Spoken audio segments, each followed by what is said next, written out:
दोस्तों आज की इस वीडियो में हम देखेंगे कि आप अपने मनपसंद के हिसाब से गूगल ऐप स्क्रिप्ट को यूज़ करते हुए किस तरह से नए एप्लीकेशन को बना सकते हैं और उसमें जो डाटा है वो कैसे गूगल शीट से फेच करके आप अपने एचटीएमएल पेज में दिखा सकते हैं। दोस्त मेरा नाम हुआ इमरान और आप देख रहे हैं कोडिलैब चैनल। दोस्तों यह चैनल बहुत सारे फ्री में ट्यूटोरियल देता है जिसपे बहुत जिसका यूज़ करके आप बहुत सारे या बहुत तरह के एप्लीकेशन को बना सकते हैं, डिजाइन कर सकते हैं। दोस्त एक ब्लॉग भी है kodilab.blogspot.com, आप उस पर जाकर के फ्री के कोड भी पा सकते हैं जो इस चैनल के डिस्क्रिप्शन में लिंक में दिया हुआ है। आप उसके माध्यम से जाकर के और फ्री में कोड भी ले सकते हैं। दोस्त इस ट्यूटोरियल का भी कोड आप ब्लॉग पे हासिल कर सकते हैं और वहां से ले करके अपने हिसाब से डिजाइन करके अपने कंपनी या अपने ज़रूरत के लिए जहां भी आप काम करते हैं उसके लिए यूज़ कर सकते हैं।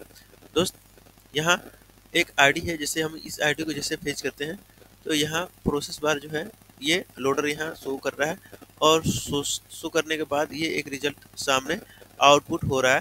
दोस्तों ये जो रिजल्ट आउटपुट हो रहा है वो इस गूगल शीट से हो रहा है, क्योंकि आप देख रहे हैं कि सिर्फ यहाँ आईडी नंबर डाला हुआ है और बाकी कोई डेटा हमने फेच नहीं किया हुआ, नहीं डाला हुआ है इसके अंदर। तो हमने इसमें डाटा जब डालेंगे तो ये फेच करके दिखाएगा आपको डिस्प्ले पे। हम एग्जांपल के तौर पे इसको बनाए हुए हैं तो अभी इसमें कोई डाटा हमने नहीं डाला हुआ है, जैसे कि आप देख सकते हैं ये जो डिजाइन है इस तरह आप कैसे कर सकते हैं। और चलिए इसको समझते हैं कि आखिर ये बना कैसे है।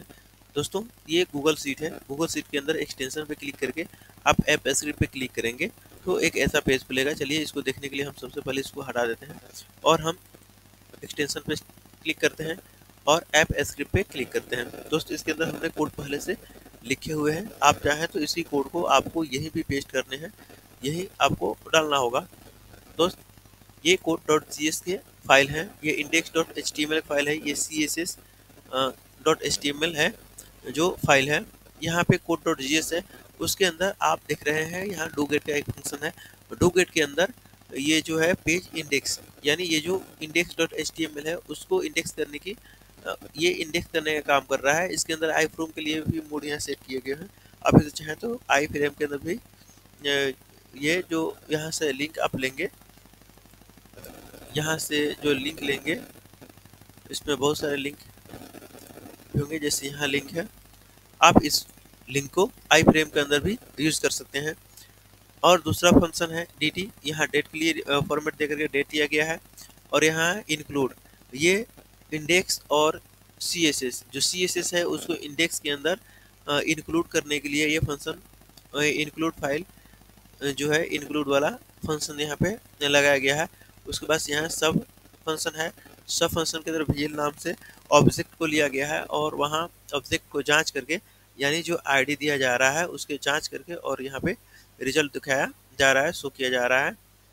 यहाँ जो इसका पेज है हम टेस्ट मोड में इसको रन कर रहे हैं तो यहाँ जो इनपुट है इसमें जो भी डाटा डाल करके फेच किया जा रहा है, तो यहाँ से जो डाटा जा रहा है तो इस डाटा को यहाँ इस फंक्शन के माध्यम से आ रहा है और इस फंक्शन में ये आईडी है जो यहाँ पे हासिल हो रहा है, उस आईडी को यहाँ ला करके रख करके बाकी जो सीट के अंदर है डाटा उससे मैच किया जा रहा है। यहाँ है ऐप स्क्रिप्ट को gate active spreadsheet .get sheet by name sheet 1, यहाँ sheet 1 जो है इसको हम गेट कर रहे हैं इस फंक्शन के द्वारा।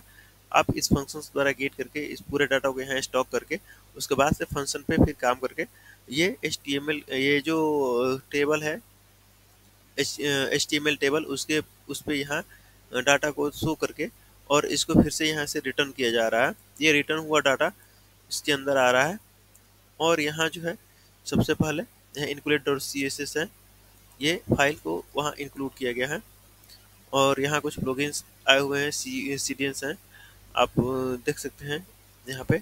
और यहाँ जो फंक्शंस हैं, जो सबसे पहले यहाँ आईडी डालते हैं तो आईडी डालने के बाद जो फंक्शन काम करता है और क्लिक करने पे या इंटर के बटन दबाने पे तो जो क्लिक काम करता है वो ये फंक्शन है। इस फंक्शन के माध्यम से वो डाटा इस फंक्शन तक पहुंचता है और ये फंक्शन जैसे ही कंप्लीट होता है तो यहाँ से ये डाटा को फिर से रिटर्न करता है। तो रिटर्न में यहाँ या दो फंक्शन है, विथ फेलर हैंडलर और यहाँ विथ सक्सेसफुल हैंडलर, इनके द्वारा फिर डाटा को रिसीव किया जाता है और रिसीव करने के बाद यहाँ हमें रिटर्न किया जा रहा है। और ये डाटा जब रिटर्न हो रहा है तो यहाँ हमने उसको फिर से यहाँ वेरिएबल दे करके और इफ स्टेटमेंट के साथ यहाँ चेक कर रहे हैं कि वो अगर ब्लैंक आता है नहीं तो आईडी नहीं मिली तो यहाँ नो रिकॉर्ड लिख करके आएगा। अगर ये ब्लैंक नहीं आता है जो भी है यानी वैल्यू जो रिटर्न वैल्यू है वो अगर ब्लैंक के बराबर नहीं है तो जा करके उसका रिजल्ट में जो हासिल हो रहा है उसको दिखाते हैं, जो उधर से रिटर्न है उसको दिखा रहे हैं।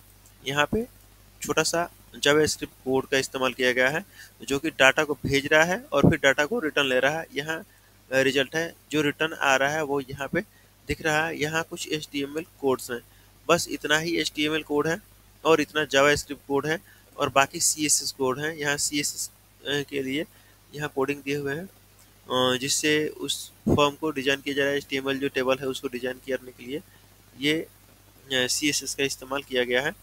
और यहाँ इंडेक्स में बस इतना ही कोड है, यहाँ ला करके उसको इंडेक्स किया जा रहा है। अब यह कोड.js है। कोड.js के अंदर आपने देखा डूगेट का फंक्शन क्या काम कर रहा है, ये पेज को इंडेक्स करने का काम कर रहा है। इंडेक्स के अंदर ये लंच कर रहा है, जैसे कि ये पेज लंच हुआ है इस तरह लंच करने का काम कर रहा है। और ये जो है डेट का एक फंक्शन, ये डेट के फॉर्मेट में इस फॉर्मेट में ले रहा है वाई डी डी, ये MM और DD यानी पहले ईयर, उसके बाद संबंध, उसके बाद से डेट, उसके बाद से बाकी चीज़ जो आ रहा है आप देख सकते हैं। ये जो डेट है यहाँ पे अपीयर है इस तरह फॉर्मेट में लेने के लिए हमने उसको यूज किया हुआ है। उसके बाद से इंक्लूड का फंक्शन है, तो इंक्लूड का फंक्शन जो CSS को यहाँ HTML इंक्लूड किया गया है उसके लिए हमने इंक्लूड का फंक्शन लिया हुआ है।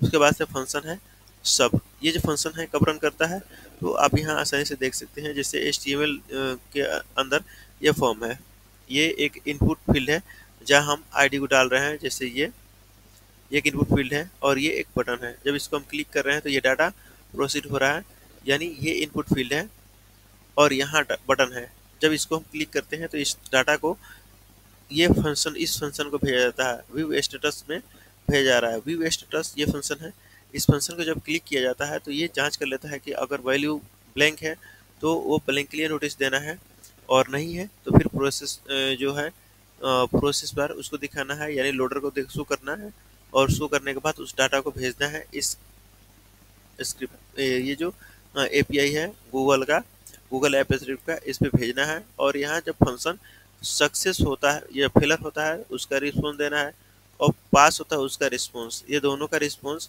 इस फंक्शन को रेस जो नाम का यहाँ एक फंक्शन है इस रेस फंक्शन को देना है। अब ये फंक्शन को यहाँ देना है और उसके बाद ये फॉर्म को यहाँ से सबमिट करने के लिए यहाँ फॉर्म सब VL ये सेम टू सेम ये फंक्शन है यहाँ पे जो यहाँ से रन कर रहा है। जब आप ये क्लिक करेंगे ये फंक्शन क्लिक होगा तो ये फंक्शन जब रन होगा तो ये इस फंक्शन को रन करने के लिए क्लिक करेगा। तो ये फंक्शन जब रन होगा तो रन के बाद ये डाटा जो उधर से आया हुआ है यहाँ डाटा जांच हो जाएगा। वेरीफाई के बाद यहाँ से जो HTML टेबल है इसके अंदर डाटा को भर करके और रिटर्न किया जाएगा। अगर ये डाटा में आईडी जो है ये मैच नहीं करता है, जैसे कि हम इसमें डाटा को घटा बढ़ा देते हैं और फिर से सर्च करते हैं तो डाटा में आईडी जो है आईडी मैच नहीं किया, यानी ये आईडी इसके अंदर उपलब्ध नहीं है।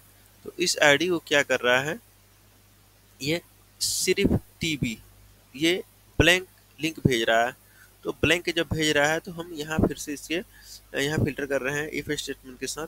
अगर ये ब्लैंक होता है तो आपको ये रिस्पॉन्स देना है नो रिकॉर्ड फाउंड, और अगर ब्लैंक नहीं है तो वैल्यू यहाँ भी जो है यहाँ भी जो वैल्यू भी आया हुआ है उस वैल्यू को यहाँ हम रिटर्न कर रहे हैं।